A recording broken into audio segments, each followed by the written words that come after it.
ನಮಸ್ಕಾರ ಸ್ನೇಹಿತರೆ, ಇವತ್ತಿನ ಒಂದು ತರಗತಿಗೆ ಸ್ವಾಗತವನ್ನ ಬಯಸ್ತಾ ಇದ್ದೇನೆ. ಹಿಂದುಳಿದ ವರ್ಗಗಳ ಕಲ್ಯಾಣ ಅಧಿಕಾರಿ, ಬ್ಯಾಕ್ವರ್ಡ್ ಕ್ಲಾಸಸ್ ವೆಲ್ಫೇರ್ ಆಫೀಸರ್ ಬಗ್ಗೆ ಇವತ್ತಿನ ಒಂದು ಮಾಹಿತಿಯನ್ನ ತಿಳ್ಕೊಳ್ತಾ ಹೋಗೋಣ. ಇಲ್ಲಿ ಈಗಾಗಲೇ ಅಪ್ಲಿಕೇಶನ್ ಅನ್ನ ಕರೆದಾಗಿದೆ, ಮತ್ತೆ ಅಪ್ಲಿಕೇಶನ್ ಅನ್ನ ಕರೆದಿದ್ದಾರೆ. ಈಗ ಯಾರ್ಯಾರು ಈ ಒಂದು ಹುದ್ದೆಗೆ ಅರ್ಜಿಯನ್ನ ಸಲ್ಲಿಸಿಲ್ವೋ ಅವರು ಈ ಕೂಡಲೇ 5ನೇ ತಾರೀಕು ಲಾಸ್ಟ್ ಡೇಟ್ ಇದೆ. ಇದಕ್ಕೆ 5ನೇ ತಾರೀಕು ಒಳಗೆ ನೀವು ಅಪ್ಲಿಕೇಶನ್ ಅನ್ನ ಹಾಕಿದರೆ ಈ ಒಂದು ಹುದ್ದೆಗೆ ಸಂಬಂಧಪಟ್ಟಂತ ಪರೀಕ್ಷೆಯನ್ನ ಅಟೆಂಡ್ ಮಾಡಬಹುದು. ನೀವು ಆಲ್ರೆಡಿ ಇದು ಎಕ್ಸಾಮ್ ಡೇಟ್ ಕೂಡ ಫಿಕ್ಸ್ ಆಗಿತ್ತು, ಬಟ್ ಅದು ಅನಿವಾರ್ಯ ಕಾರಣದಿಂದ ಮುಂದೆ ಹೋಗಿರುವಂತದ್ದು. ಹಾಗಾಗಿ ಈ ಒಂದು ವಿಡಿಯೋದಲ್ಲಿ ಹಿಂದುಳಿದ ವರ್ಗಗಳಿಗೆ ಸಂಬಂಧಪಟ್ಟಂತಹ ಹುದ್ದೆಯ ಮಾಹಿತಿ, ಹಾಗೆ ಅಲ್ಲಿ ಇರುವಂತಹ ಒಂದು ಪಠ್ಯಕ್ರಮ ಏನು, ಹಾಗೆ ಒಂದಿಷ್ಟು ಚಾಪ್ಟರ್ಗಳು ಬರುತ್ತೆ, ಅದರಲ್ಲಿ ಯಾವ್ಯಾವ ಚಾಪ್ಟರ್ಗಳು ಏನೇನು ಹೇಳುತ್ತೆ ಅನ್ನೋದ್ರ ಬಗ್ಗೆ ಪ್ರತಿಯೊಂದು ಮಾಹಿತಿಯನ್ನ ಮುಂಬರುವಂತೆ ವಿಡಿಯೋದಲ್ಲಿ ನಾನು ನಿಮ್ಗೆ ತಿಳಿಸ್ಕೊಡ್ತಾ ಹೋಗುವಂಥದ್ದು.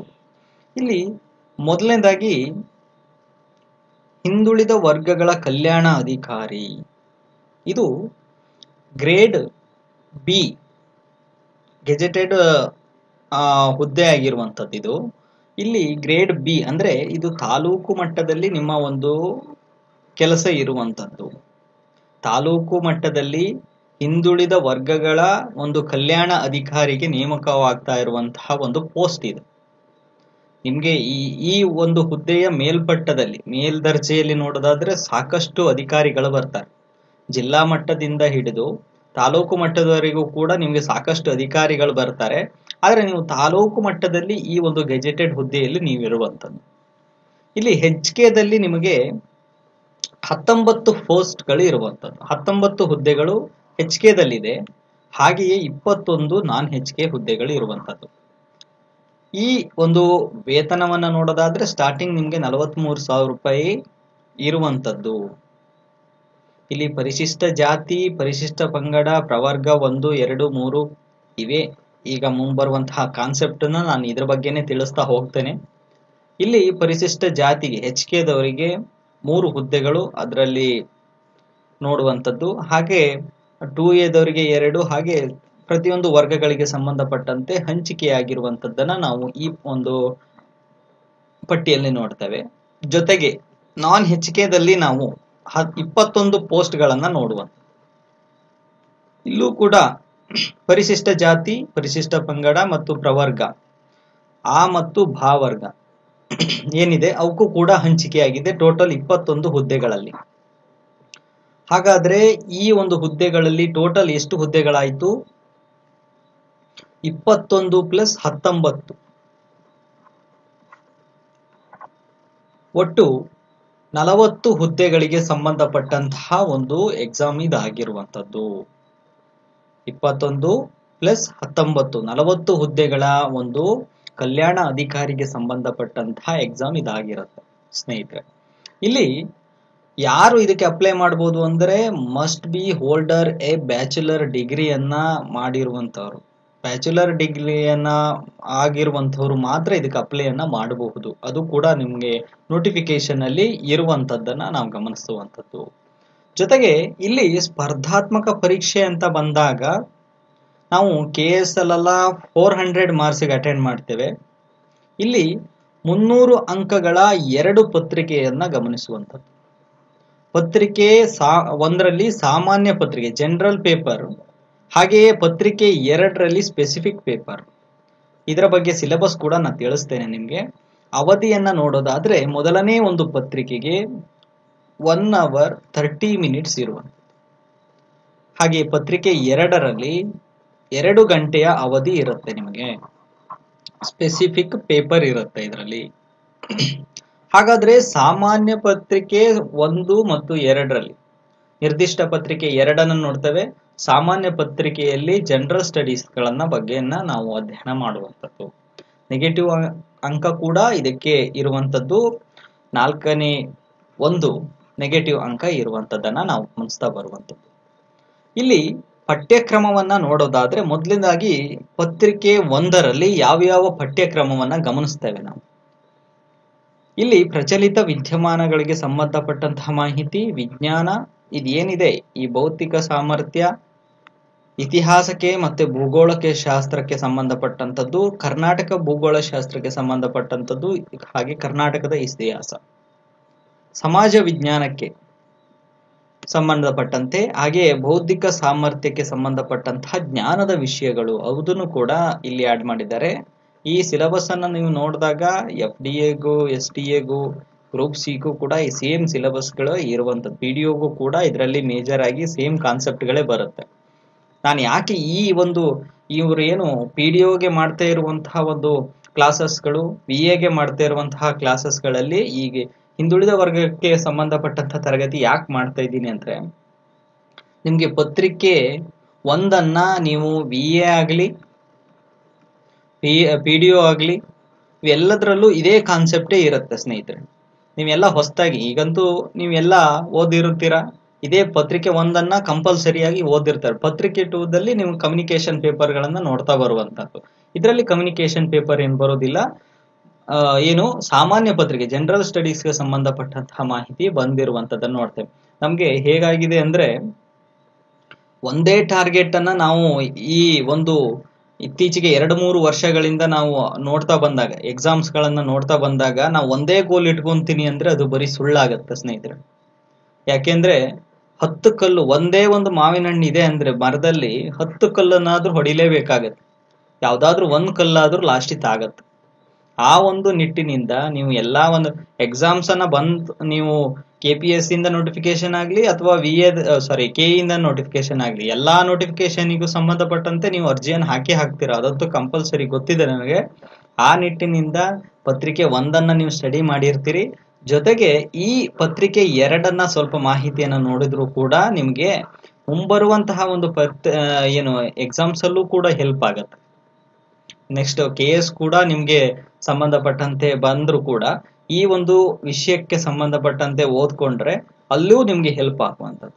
ಇನ್ನು ಪತ್ರಿಕೆ 2ಕ್ಕೆ ಚರ್ಚೆ ಮಾಡೋದಾದ್ರೆ, ಭಾರತದಲ್ಲಿ ಮೀಸಲಾತಿಗೆ ಸಂಬಂಧಪಟ್ಟಂತಹ ಮಾಹಿತಿ.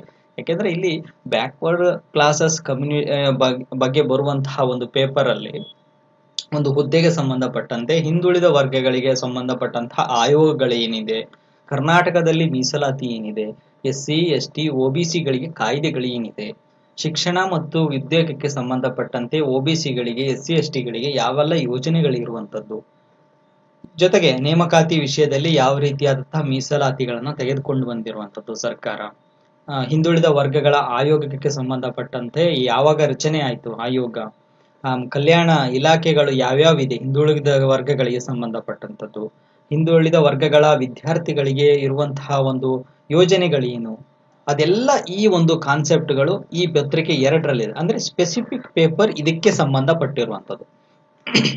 ಸ್ಪೆಸಿಫಿಕ್ ಪೇಪರ್ ಅನ್ನ ನಾವು ಎಲ್ಲಿ ನೋಡಿದ್ವಿ, ನಾವು PDOದಲ್ಲಿ ಹಿಂದೆ ಇರುವಂತಹ ಒಂದು ಯಾವುದು ಸಿಲೆಬಸ್ ಅಲ್ಲಿ ನಾವು ನೋಡಿದ್ವಿ. Specific paper panchayat Raj act ಗೆ ಸಂಬಂಧಪಟ್ಟಂತಹ ಪೇಪರ್ ಅನ್ನು ನೋಡಿದ್ವಿ. ಅದೇ ರೀತಿಯಾಗಿ ಇಲ್ಲೂ ಕೂಡ ಸ್ಪೆಸಿಫಿಕ್ ಒಂದು ಪೇಪರ್ ಇದೆ, ಅದು ಯಾವುದಕ್ಕೆ OBC ಬ್ಯಾಕ್ವರ್ಡ್ ಕಮ್ಯುನಿಟಿಗೆ ಸಂಬಂಧಪಟ್ಟಂತಹ ಒಂದಿಷ್ಟು ಕಾನ್ಸೆಪ್ಟ್ಗಳು ಇಲ್ಲಿ ಇರುವಂತದ್ದು.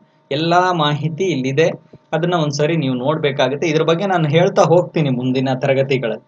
ಇನ್ನು ಮೀಸಲಾತಿ ಸುಮ್ಮನೆ ಒಂದು ಮಾಹಿತಿಯನ್ನ ನಿಮ್ಮೊಂದಿಗೆ ಹಂಚಿಕೊಳ್ತಾ ಹೋಗ್ತೀನಿ ನಾನಿಲ್ಲಿ. ಮೀಸಲಾತಿ ಹಿಂದುಳಿದ ವರ್ಗಗಳಿಗೆ ಯಾಕೆ ಕೊಡಬೇಕು ಅನ್ನುವಂಥದ್ದು. ನಾವು ಮೊದಲನೇ ಒಂದು ಚಿತ್ರ ಮತ್ತೆ 2ನೇ ಚಿತ್ರವನ್ನು ನೋಡಿದಾಗ ನಿಮ್ಗೆ ಬಹಳ ಈ ಒಂದು ಚಿತ್ರ ನಿಮ್ಗೆ ತಿಳಿಸ್ಕೊಡುವಂಥದ್ದು, ಒಂದು ವಿಷಯನ ತಿಳಿಸ್ಕೊಡುತ್ತೆ. ಇಲ್ಲಿ ಇಕ್ವಾಲಿಟಿ, ಮೊದಲನೇದಾಗಿ ನಾವು ಸಮಾನತೆಯ ಬಗ್ಗೆ ನೋಡುವಂಥದ್ದು. ಅಂದ್ರೆ ಸಮಾನತೆ ಅಂತ ಬಂದಾಗ ಎಲ್ರಿಗೂ ಕೂಡ ಒಂದೇ ಅವಕಾಶ, ಎಲ್ಲರಿಗೂ ಒಂದೇ ರೀತಿಯಾದಂತಹ ಅವಕಾಶವನ್ನ ಕೊಡುವಂಥದ್ದು. ಮೊದಲನೇ ಚಿತ್ರದಲ್ಲಿ ನೋಡಿ, ಇಲ್ಲಿ ವ್ಯಕ್ತಿ ಇದ್ದಾರೆ, ವ್ಯಕ್ತಿಯನ್ನ ನೀವು ಅನುಸರಿಸಬೇಡಿ, ಚಿಕ್ಕ ವ್ಯಕ್ತಿ ಇದ್ದಾನೆ, ದೊಡ್ಡ ವ್ಯಕ್ತಿ, ಅದನ್ನ ನೋಡ್ಬೇಕು. ಇಲ್ಲಿ 3 ರೀತಿಯಾದಂತಹ ಒಂದು ಪೆಟ್ಟಿಗೆಯನ್ನ ಕೊಡಲಾಗಿದೆ. ಅವನು ಆ ಒಂದು ಏನು ಕ್ರೀಡಾಂಗಣದಲ್ಲಿ ಮೈದಾನದಲ್ಲಿ ನಡೀತಿರುವಂತಹ ಒಂದು ಆಟವನ್ನ ನೋಡ್ತಾ ಇದ್ದಾನೆ ಅಂತ. ಆಟವನ್ನೇ ಉದಾಹರಣೆ ಇಟ್ಕೋಬೇಡಿ, ಇಲ್ಲಿ ಯಾವುದೋ ಒಂದು ಯೋಜನೆಗೆ ಸಂಬಂಧಪಟ್ಟಂತದ್ದು, ಇಲ್ಲ ಯಾವುದೋ ಒಂದು ಸರ್ಕಾರಕ್ಕೆ ಒಂದು ಸವಲತ್ತನ್ನ ಸಂಬಂಧಪಟ್ಟಂತದ್ದು ಕೊಡಬೇಕು ಅಂದ್ರೆ ಸರ್ಕಾರ ಈ ರೀತಿಯಾದಂತಹ ಒಂದು ಮಾಹಿತಿಯನ್ನ ಹಂಚಿಕೊಳ್ಳುತ್ತೆ ಅಂತಾರೆ. ಈ ರೀತಿಯಾದ ಒಂದು ನೋಡ್ತಾ ಬನ್ನಿ. ಇಲ್ಲಿ ಎಲ್ರಿಗೂ ಒಂದೇ ರೀತಿಯಾದಂತಹ ಅವಕಾಶ ಕೊಟ್ರೆ, ಇಲ್ಲಿ ನೋಡಿ ಎರಡನೇ ಚಿತ್ರದಲ್ಲಿ ಇಲ್ಲಿ ಕುಳ್ಳನೆ ಇರುವಂತಹ ವ್ಯಕ್ತಿಯನ್ನ ಮತ್ತೆ ಎತ್ತರವಿರುವಂತಹ ವ್ಯಕ್ತಿಗೆ ಯಾವುದೇ ರೀತಿಯಾದಂತಹ ಪೆಟ್ಟಿಗೆಯ ಅವಶ್ಯಕತೆ ಇಲ್ಲ. ಇನ್ನು ಎರಡನೇ ಒಂದು ವ್ಯಕ್ತಿಯನ್ನ ನೀವು ಗಮನಿಸಿದಾಗ ಇವನು ಸ್ವಲ್ಪ ಗಿಡ್ಡ ಇದ್ದಾನೆ, ಅವನಿಗಿಂತ ಸ್ವಲ್ಪ ಗಿಡ್ಡ ಇದ್ದಾನೆ, ಅವನಿಗೆ ಒಂದು ಪೆಟ್ಟಿಗೆಯ ಅವಶ್ಯಕತೆ ಇರುವಂತದ್ದು. ಇನ್ನು ಲಾಸ್ಟ್ ಒಂದು ವ್ಯಕ್ತಿ ಇದ್ದಾನೆ, ಅವನಿಗೆ 2 ಪೆಟ್ಟಿಗೆಯ ಅವಶ್ಯಕತೆ ಇದೆ. ಇಲ್ಲಿ ಇಕ್ವಾಲಿಟಿ ಇದೆ, ಎಲ್ರಿಗೂ ಒಂದೇ ಅವಕಾಶವನ್ನ ಕೊಟ್ಟಿದ್ದೀವಿ ಮೊದಲನೇ ಒಂದು ಚಿತ್ರದಲ್ಲಿ. ಎರಡನೇ ಚಿತ್ರದಲ್ಲಿ ಏನ್ ಮಾಡಿದೀವಿ ನಾವು, ಹಂಚಿಕೆಯನ್ನ ಮಾಡಿದ್ದೀವಿ, ಆದ್ಯತೆಯನ್ನ ಕೊಟ್ಟಿರುವಂತದ್ದು. ಯಾರಿಗೆ ಅವಶ್ಯಕತೆ ಇದೆಯೋ ಅಂತವರಿಗೆ ಕೊಡುವಂಥದ್ದು. ಇದನ್ನೇ ನಾವು ಹಿಂದುಳಿದ ವರ್ಗಗಳಿಗೆ ಸಂಬಂಧಪಟ್ಟಂತೆ ಆದ್ಯತೆಗಳನ್ನ ಕೊಡ್ತಾ ಬರುವಂಥದ್ದು, ಮೀಸಲಾತಿಯನ್ನ ಕೊಡ್ತಾ ಬರುವಂಥದ್ದು. ಯಾಕೆಂದ್ರೆ ಮುಖ್ಯವಾಹಿನಿಗೆ ತೆಗೆದುಕೊಂಡು ಬರಬೇಕು ಅವರನ್ನ ಅನ್ನುವಂಥದ್ದು ಸರ್ಕಾರದ ಉದ್ದೇಶ ಇರೋದ್ರಿಂದ ಮೀಸಲಾತಿಯನ್ನ ತೆಗೆದುಕೊಂಡು ಬಂದಿರುವಂತದ್ದನ್ನ ನಾವು ನೋಡ್ತಾ ಬರ್ತೇವೆ. OBC ಮತ್ತು SC ST ಗಳಿಗೆ ಬಂದಂತಹ ಯೋಜನೆಗಳು. ಈ ಮಾಹಿತಿ ಚಿತ್ರ ನಿಮ್ಗೆ ಎಷ್ಟು ಅಭೂತಪೂರ್ಣವಾದಂತಹ ಮಾಹಿತಿಯನ್ನ ಕೊಡ್ತಾ ಬರುವಂಥದ್ದು. ಈಕ್ವಾಲಿಟಿ ಮತ್ತೆ ಮೀಸಲಾತಿಯನ್ನ ಕೊಡುವಂಥದ್ದು. ಇವನಿಗೆ ಅವಶ್ಯಕತೆ ಇರುವಂತಹ ವ್ಯಕ್ತಿಗಳಿಗೆ ಒಂದು ಪ್ರಯೋಜನವನ್ನ ನೀಡಿದಾಗ ಮಾತ್ರ ಅವನು ಮುಖ್ಯವಾಹಿನಿಗೆ ಬರುವಂತಹ ಒಂದು ಪ್ರಕ್ರಿಯೆ ಆಗುವಂಥದ್ದು ನಾವು ಈ ಚಿತ್ರದಲ್ಲಿ ಗಮನಿಸ್ತಾ ಬರುವಂಥದ್ದು. ಇನ್ನು ನಂತರದಲ್ಲಿ ಇಲ್ಲಿ ಕರ್ನಾಟಕದಲ್ಲಿ ಅಥವಾ ಭಾರತದಲ್ಲಿ ನಮ್ಮ ರಾಷ್ಟ್ರದಲ್ಲಿ ವ್ಯಾಪ್ತಿಯಲ್ಲಿ ಹಿಂದುಳಿದ ವರ್ಗ ಮತ್ತು ಪರಿಶಿಷ್ಟ ಜಾತಿ ಪಂಗಡಕ್ಕೆ ಸಂಬಂಧಪಟ್ಟಂತೆ ಎಲ್ಲಾ ಇಲಾಖೆಗಳಲ್ಲಿ, ಅಂದ್ರೆ ಸರ್ಕಾರಕ್ಕಿಂದ ಒಳಪಟ್ಟಂತಹ ಇಲಾಖೆಗಳು, ನಿಗಮಗಳು, ಮಂಡಳಿಗಳು, ವಿಶ್ವವಿದ್ಯಾಲಯಗಳು, ಸಹಕಾರ ಸಂಸ್ಥೆಗಳು, ಈ ಎಲ್ಲಾ ಒಂದು ಹುದ್ದೆಗಳ ನೇಮಕಾತಿಯಲ್ಲಿ ಮೀಸಲಾತಿಯನ್ನ ಕೊಡಬೇಕು. ಹಿಂದುಳಿದ ವರ್ಗಗಳಿಗೆ, ಪರಿಶಿಷ್ಟ ಜಾತಿಗಳಿಗೆ ಹಾಗೆ ಪರಿಶಿಷ್ಟ ಪಂಗಡಗಳಿಗೆ ಮೀಸಲಾತಿಯನ್ನ ಕೊಡಬೇಕು ಅನ್ನುವಂಥದ್ದನ್ನ ತೆಗೆದುಕೊಂಡು ಬಂದಿರುವಂತದ್ದು. ಆಕ್ಟ್ಗಳು ಬರುತ್ತಾ ಹೋಗುತ್ತೆ, ಅದನ್ನ ಹೇಳ್ತಾ ಹೋಗ್ತೇನೆ ಮುಂದೆ. ಇಲ್ಲಿ ಮೊದಲು ಪಾಯಿಂಟ್ ಅನ್ನ ನಾವು ನೋಡ್ಬೇಕು, ಏನು ಹೇಳುತ್ತೆ ಸಂವಿಧಾನದಲ್ಲಿ ಏನ್ ಹೇಳಿದೆ ಅನ್ನುವಂಥದ್ದು ನೋಡೋದಾದ್ರೆ, ಸಂವಿಧಾನದ 15ನೇ ವಿಧಿ ಕ್ಲಾಸ್ 4 ಅಲ್ಲಿ ಮತ್ತು 16ನೇ ವಿಧಿ ಕ್ಲಾಸ್ 4 ಅಲ್ಲಿ ರಾಜ್ಯ ಮತ್ತು ಕೇಂದ್ರ ಸರ್ಕಾರಗಳು, ಇಲ್ಲಿ 2 ಸರ್ಕಾರ ಬರುತ್ತೆ, state government and central government. ಇವೆರಡೂ ಗವರ್ನಮೆಂಟ್ಗಳು SC ST ಮತ್ತು OBC ಗಳಿಗೆ ಒಂದು ಸರ್ಕಾರಿ ಸೇವೆಗಳಲ್ಲಿ ಸ್ಥಾನಗಳನ್ನ ಮೀಸಲಿಡಬೇಕು, ಅನುವು ಮಾಡಿಕೊಡ್ಬೇಕು ಅನ್ನುವಂಥದ್ದು ಹೇಳ್ತಾ ಬರುವಂಥದ್ದು. ಅಂದ್ರೆ ಎಲ್ರಿಗೂ ಕೂಡ ಸಮಾನ ಅವಕಾಶವನ್ನ ಕೊಡಬೇಕು 15ನೇ ಆರ್ಟಿಕಲ್ ಅಲ್ಲಿ. 16ನೇ ಆರ್ಟಿಕಲ್ ಅಲ್ಲಿ ನಾವು ನೋಡೋದಾದ್ರೆ ಹುದ್ದೆಗಳಿಗೆ ಸಂಬಂಧಪಟ್ಟಂತೆ ಕೇಂದ್ರ ಮತ್ತು ರಾಜ್ಯ ಸರ್ಕಾರದ ಹುದ್ದೆಗಳಲ್ಲಿ ಪರಿಶಿಷ್ಟ ಜಾತಿ, ಪಂಗಡ ಮತ್ತು ಹಿಂದುಳಿದ ವರ್ಗಗಳಿಗೆ ಮೀಸಲಾತಿಯನ್ನ ಕೊಡಬೇಕು ಹುದ್ದೆಗಳಲ್ಲಿ ಅನ್ನುವಂಥದ್ದು ನಮ್ಮ ಭಾರತದ ಸಂವಿಧಾನದಲ್ಲಿ ತಿಳಿಸ್ಕೊಟ್ಟಿರುವಂತದ್ದನ್ನ ನಾವು ನೋಡ್ತೇವೆ. ಜೊತೆಗೆ ಅದು ಒಂದೇ ಹುದ್ದೆಗಳಿಗೆ ಒಂದೇ ಸಾಕ. ಇನ್ನು ಆರ್ಟಿಕಲ್ 330 ಮತ್ತು 332ನೇ ಒಂದು ಆರ್ಟಿಕಲ್ ಅಲ್ಲಿ ಸಂಸತ್ತಿನಲ್ಲಿ ಹಾಗೂ ರಾಜ್ಯ ವಿಧಾನಸಭೆಗಳಲ್ಲಿ SC ಮತ್ತು ST ಗಳಿಗೆ ಒಂದು ಸ್ಥಾನದ ಮೀಸಲಾತಿಯನ್ನ ಕೊಡಬೇಕು ಅನ್ನುವಂಥದ್ದು ಕೂಡ ನಮ್ಮ ಸಂವಿಧಾನದಲ್ಲಿ ಇರುವಂತದ್ದು. ಜೊತೆಗೆ ಇದು ಪಂಚಾಯಿತಿ ವ್ಯಾಪ್ತಿಯಲ್ಲೂ ಕೂಡ ಇದೆ ಸ್ನೇಹಿತರೆ, ಪುರಸಭೆ ಅಂದ್ರೆ ಮುನ್ಸಿಪಾಲಿಟಿಯಲ್ಲೂ ಕೂಡ ಇದೆ.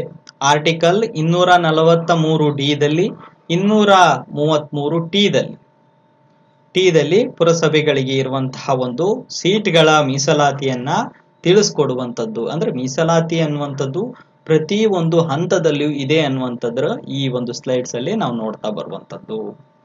ಈ ಮೀಸಲಾತಿಗೆ ಸಂಬಂಧಪಟ್ಟಂತೆ ಆಯೋಗವನ್ನ ಮಾಡ್ತಾ ಬಂತು ಸರ್ಕಾರ. ಏನ್ ಮಾಡ್ತು, ಪರಿಶಿಷ್ಟ ಜಾತಿ ಮತ್ತು ಪಂಗಡದ ಒಂದು ಆಯೋಗವನ್ನ ರಚನೆ ಮಾಡ್ತು. ಪರಿಶಿಷ್ಟ ಜಾತಿಗೆ ಸಂಬಂಧಪಟ್ಟಂತೆ ಒಂದು ಆಯೋಗ ಮಾಡ್ತು. ಜೊತೆಗೆ ಹಿಂದುಳಿದ ವರ್ಗಗಳಿಗೆ ಸಂಬಂಧಪಟ್ಟಂತೆ ಆಯೋಗಗಳನ್ನ ರಚನೆಯನ್ನ ಮಾಡ್ತಾ ಬಂತು. ಆ ಆಯೋಗಗಳು ಏನೇನು ಹೇಳುತ್ತೆ, ಅವ ಕೆಲಸ ಏನು, ಅದೆಲ್ಲವನ್ನ ನೆಕ್ಸ್ಟ್ ಹೇಳ್ತಾ ಹೋಗ್ತೇನೆ. ಜೊತೆಗೆ ಇಲ್ಲಿ ನೋಡಿ 2018ರಲ್ಲಿ 102ನೇ ಒಂದು ಸಂವಿಧಾನ ತಿದ್ದುಪಡಿಯ ಕಾಯ್ದೆಯ ಮೂಲಕವಾಗಿ ಸಂವಿಧಾನಾತ್ಮಕ ಸ್ಥಾನಮಾನವನ್ನ ನೀಡುವ ಉದ್ದೇಶದಿಂದ 338ನೇ ವಿಧಿಯನ್ನ ಸೇರ್ಪಡೆಯನ್ನ ಮಾಡಲಾಯಿತು. ಹಿಂದುಳಿದ ವರ್ಗಗಳ ಆಯೋಗಕ್ಕೆ ಸಂಬಂಧಪಟ್ಟಂತೆ ನಾವು ನೋಡ್ತಾ ಬರುವಂತದ್ದು. ಈ ಆಯೋಗ ಏನ್ ಮಾಡುತ್ತೆ ಅಂದ್ರೆ ಇದು ಒಂದು ಸಂವಿಧಾನಾತ್ಮಕ ಸಂಸ್ಥೆ. ಇದು ಸಂವಿಧಾನಾತ್ಮಕ ಸಂಸ್ಥೆಯಾಗಿರುವಂತದ್ದು, ಕಾನ್ಸ್ಟಿಟ್ಯೂಷನಲ್ ಬಾಡಿ. ಇದು ಹಿಂದುಳಿದ ವರ್ಗಗಳ ಆಯೋಗ. ಹಾಗೆಯೇ ಪರಿಶಿಷ್ಟ ಜಾತಿ ಮತ್ತು ಪರಿಶಿಷ್ಟ ಪಂಗಡಕ್ಕೆ ಇವುದಕ್ಕೂ ಕೂಡ ನಾವು ಹಿಂದುಳಿದ ವರ್ಗ ಅಂದ ತಕ್ಷಣ, ನಾನು ಮುಂದಿನ ಸ್ಲೈಡ್ ಅಲ್ಲಿ ತೋರಿಸ್ತೇನೆ, ನಾನು ಹಿಂದುಳಿದ ವರ್ಗ ಅಂದ ತಕ್ಷಣ ಕ್ಲಾಸ್ಗಳು ಬರುತ್ತಾ ಹೋಗುತ್ತೆ. ಆ ಕ್ಲಾಸ್ಗಳ ಬಗ್ಗೆನೂ ನಾನು ಹೇಳ್ತಾ ಹೋಗ್ತೀನಿ. ಇಲ್ಲಿ ಪರಿಶಿಷ್ಟ ಜಾತಿಗೆ ಸಂಬಂಧಪಟ್ಟಂತಹ ಆಯೋಗ ರಚನೆ ಆಗುತ್ತೆ, ಹಾಗೆ ಪರಿಶಿಷ್ಟ ಪಂಗಡಕ್ಕೆ ಸಂಬಂಧಪಟ್ಟಂತಹ ಆಯೋಗ ರಚನೆ ಆಗುತ್ತೆ. ಜೊತೆಗೆ ಹಿಂದುಳಿದ ವರ್ಗಗಳ ರಾಷ್ಟ್ರೀಯ ಆಯೋಗ ಕೂಡ ರಚನೆ ಆಗುತ್ತೆ. ಇವೆಲ್ಲ ಕಾನ್ಸ್ಟಿಟ್ಯೂಷನಲ್ ಬಾಡೀಸ್, ಸಂವಿಧಾನಾತ್ಮಕ ಸಂಸ್ಥೆಗಳು ಅನ್ನುವಂಥದ್ದು. ಅದರ ಬಗ್ಗೆ ನೆಕ್ಸ್ಟ್ ಹೇಳ್ತಾ ಹೋಗುವಂಥದ್ದು. ಇನ್ನು ನಂತರದಲ್ಲಿ ನಮ್ಮ ಕರ್ನಾಟಕ ಸರ್ಕಾರದಲ್ಲಿ ಸರ್ಕಾರಿ ಹುದ್ದೆಗಳಿಗೆ ಸಂಬಂಧಪಟ್ಟಂತೆ ಮೀಸಲಾತಿ ಯಾವ ರೀತಿಯಾಗಿ ಇದೆ ಅನ್ನುವಂಥದ್ದು. ಕರ್ನಾಟಕ ಸರ್ಕಾರದಲ್ಲಿ ಸರ್ಕಾರಿ ಹುದ್ದೆಗಳನ್ನ ನೇಮಕಾತಿ ವಿಷಯದಲ್ಲಿ ಮೀಸಲಾತಿಯನ್ನ ನೋಡೋದಾದ್ರೆ SCಗೆ, ಶೆಡ್ಯೂಲ್ ಕ್ಯಾಸ್ಟ್ಗಳಿಗೆ ಸಂಬಂಧಪಟ್ಟಂತೆ 15%, STಗೆ 3% ಇರುವಂಥದ್ದು, ಶೆಡ್ಯೂಲ್ ಟ್ರೈಬ್ಸ್ಗೆ ಸಂಬಂಧಪಟ್ಟಂತೆ, ಅದರ್ ಬ್ಯಾಕ್ವರ್ಡ್ ಕ್ಲಾಸಸ್ಗೆ ಸಂಬಂಧಪಟ್ಟ OBCಗೆ ಸಂಬಂಧಪಟ್ಟಂತೆ 38% ಇದೆ. ಸರ್ ಇದೇನಿದು STಗೆ ಎಷ್ಟಿದೆ, SCಗೆ ಎಷ್ಟಿದೆ, OBCಗೆ ಇಷ್ಟು ಯಾಕಿದೆ? OBCಯಲ್ಲಿ 100ಕ್ಕೂ ಹೆಚ್ಚು ಉಪಜಾತಿಗಳು ಬರ್ತಾ ಹೋಗುವಂಥದ್ದು. ಈ ಒಂದು OBCಯಲ್ಲಿ ಮತ್ತೆ ನಾವು ಕ್ಲಾಸ್ಗಳನ್ನ ಮಾಡ್ಕೊಂಡಿರೋದು. OBCಗೆ ಸಂಬಂಧಪಟ್ಟಂತೆ category 1, category 2A, category 2B, category 3A, 3B. ಇದನ್ನ ನಾವು ಇನ್ನು ಸಂಕ್ಷಿಪ್ತವಾಗಿ ಹೇಳಬೇಕು ಅಂದ್ರೆ ಕೆಟಗರಿ 1 ಮತ್ತೆ 2ನ ನಾವು ಆ ವರ್ಗ ಅಂತ ಕರೆದ್ರೆ, ಕೆಟಗರಿ 2B, 3A, 3Bನ ಭಾವರ್ಗ ಅಂತ ಕರೀತೇವೆ. ಹಾಗಾದ್ರೆ ಇಲ್ಲಿ OBCಯಲ್ಲೂ ಕೂಡ ಹಂಚಿಕೆ ಆಗುತ್ತೆ ಮೀಸಲಾತಿ. ಯಾವ ರೀತಿಯಾಗಿ? ಕೆಟಗರಿ 1ಗೆ 4% ಇದೆ, ಕೆಟಗರಿ 2Aಗೆ 15% ಇದೆ. ಇದಕ್ಕೆ ಯಾಕೆ 15% ಇದೆ ಅಂದ್ರೆ ಇಲ್ಲಿ ಅತಿ ಹೆಚ್ಚು ಉಪಜಾತಿಗಳು ಬರ್ತಾ ಹೋಗುವಂಥದ್ದು. ಅದರಲ್ಲೂ ಕೂಡ ವಿವಿಧ ಒಂದು ಪಂಗಡಗಳು, ಜಾತಿಗಳು ಬರ್ತಾ ಇರುತ್ತೆ. ಹಾಗಾಗಿ ಕೆಟಗರಿ 2Aಗೆ ಸಂಬಂಧಪಟ್ಟಂತೆ 15% ಅನ್ನ ನಾವು ನೋಡ್ತೇವೆ. ಇನ್ನು 2Bಗೆ ಸಂಬಂಧಪಟ್ಟಂತೆ 4% ಇದೆ, 3Aಗೆ ಸಂಬಂಧಪಟ್ಟಂತೆ 4%, 3Bಗೆ ಸಂಬಂಧಪಟ್ಟಂತೆ 5% ಅನ್ನ ನಾವು ನೋಡ್ತಾ ಬರುವಂತದ್ದು. ಇದು ಸರ್ಕಾರ, ಕರ್ನಾಟಕ ಸರ್ಕಾರದ 2023ರ ಒಂದು 22-23ರ ಅನ್ವಯವಾಗಿ ಒಂದು ಹುದ್ದೆಯ ನೇಮಕಾತಿಯಲ್ಲಿ ಮೀಸಲಾತಿ ಇರುವಂತದ್ದನ್ನ ನಾವು ಗಮನಿಸ್ತಾ ಬರ್ತೇವೆ. ಇನ್ನು ಭಾರತ ಸರ್ಕಾರದ ಬೇರೆ ಇದೆ, ಅದನ್ನು ನಾನು ಹೇಳ್ತಾ ಹೋಗ್ತೀನಿ. ಇನ್ನು ಈ ರೀತಿಯಾಗಿ ಇವೆಲ್ಲ ಸಂವಿಧಾನದಲ್ಲೂ ಕೂಡ 16ನೇ ವಿಧಿ 16 ಕ್ಲಾಸ್ 4 ಏನಿದೆ ಅದೇ ತಿಳಿಸುತ್ತೆ. ಸರ್ಕಾರ ಯಾವುದೇ ಒಂದು ರಾಜ್ಯ ಸರ್ಕಾರ ಆಗ್ಲಿ, ಅದು ತನ್ನ ಒಂದು ರಾಜ್ಯ ಸರ್ಕಾರದ ಒಂದು ಸರ್ಕಾರದ ಹುದ್ದೆಗಳಲ್ಲಿ ಮೀಸಲಾತಿಯನ್ನ ಹಂಚಿಕೆ ಮಾಡುವಂತಹ ಅವಕಾಶ ಕೂಡ ನಮ್ಮ ಸರ್ಕಾರ ಸಂವಿಧಾನದಲ್ಲಿ ನೀಡಿರುವಂತದ್ದನ್ನ ನಾವು ಗಮನಿಸುವಂತದ್ದು. ಇದು ನಮ್ಮ ಸರ್ಕಾರದಲ್ಲಿ ತಿಳಿಸಿದೆ. ಹಾಗಾದ್ರೆ ಮುಂಬರುವಂತಹ ಒಂದು ನಾನು ತರಗತಿಯಲ್ಲಿ ಏನ್ ಹೇಳ್ತಾ ಹೋಗ್ತೀನಿ ಅಂದ್ರೆ ಕಾನ್ಸೆಪ್ಟ್ ವೈಸ್ ನಾ ತಿಳಿಸ್ತಾ ಹೋಗ್ತೀನಿ. ಏನಿದೆ ಇಲ್ಲಿ ಭಾರತದ ಮೀಸಲಾತಿಯಲ್ಲಿ ಏನೇನಿದೆ, ಮೊದಲು ನಾನು ಹಿನ್ನೆಲೆಯನ್ನ ತಿಳಿಸ್ಬೇಕಾಗತ್ತೆ. ಯಾಕೆಂದ್ರೆ ಮೀಸಲಾತಿ ಎಲ್ಲಿಂದ ಪ್ರಾರಂಭ ಆಯ್ತು ಅನ್ನುವಂಥದ್ದು, ಇದು ಇವಾಗಿಂದ ಪ್ರಾರಂಭ ಆಗ್ಲಿಲ್ಲ. ಇದು ಮೀಸಲಾತಿ ಅನ್ನುವಂಥದ್ದು ಮೈಸೂರು ಅರಸರ ಸಂದರ್ಭದಲ್ಲಿ ಪೀಕಿಗೆ ಹೋಗಿತ್ತಿದು. ಆ ಮೀಸಲಾತಿ ಅನ್ನುವಂಥದ್ದು ಬ್ರಾಹ್ಮಣ ವರ್ಗದವರಿಗೂ ಮತ್ತು ಕೆಳವರ್ಗದವರಿಗೂ ಸಂಬಂಧಪಟ್ಟಂತೆ ವಿವಿಧ ಘರ್ಷಣೆಗಳಾಯ್ತು. ನಂತರ ಈ ಆಕ್ಟ್ಗಳನ್ನ ತೆಗೆದುಕೊಂಡು ಬರಲಾಯ್ತು, ಆಯೋಗಗಳ ರಚನೆ ಆಯ್ತು. ಈ ಮೀಸಲಾತಿ ಅನ್ನುವಂಥದ್ದು ಭಾರತದಲ್ಲಿ ಯಾವ ರೀತಿಯಾಗಿ ಹಿನ್ನೆಲೆಯನ್ನು ಹೊಂದಿದೆ, ಸ್ವತಂತ್ರ ಪೂರ್ವದಲ್ಲಿ ಮತ್ತು ಸ್ವತಂತ್ರ ನಂತರದಲ್ಲಿ ಅನ್ನುವಂಥದ್ದನ್ನು ಕೂಡ ನಾನು ಮುಂದಿನ ಒಂದು ತರಗತಿಯಲ್ಲಿ ಒಂದು ವಿಷಯವನ್ನ ಹಂಚಿಕೊಳ್ತೇನೆ. ಈ ಮಾಹಿತಿ ಎಲ್ಲ ನಿಮ್ಗೆ ಇಷ್ಟ ಆಗಿದ್ರೆ ಒಂದು ಲೈಕ್ ಬಟನ್ ನ ಪ್ರೆಸ್ ಮಾಡಿ. ಹಾಗೆ ಮುಂಬರುವ ತರಗತಿ ಏನಾದ್ರೂ ನಿಮ್ಗೆ ಬೇಕು ಅವಶ್ಯಕತೆ ಇದ್ರೆ ಅನ್ನುವಂಥದ್ದನ್ನ ನನಗೆ ಕಾಮೆಂಟ್ ಬಾಕ್ಸ್ ಅಲ್ಲಿ ತಿಳಿಸಿ ಅಂತ ಹೇಳ್ತಾ ಈ ಮಾಹಿತಿ ಇಷ್ಟ ಆಗಿದೆ ಅಂತ ಭಾವಿಸ್ಕೊಳ್ತೇನೆ. Thank you all.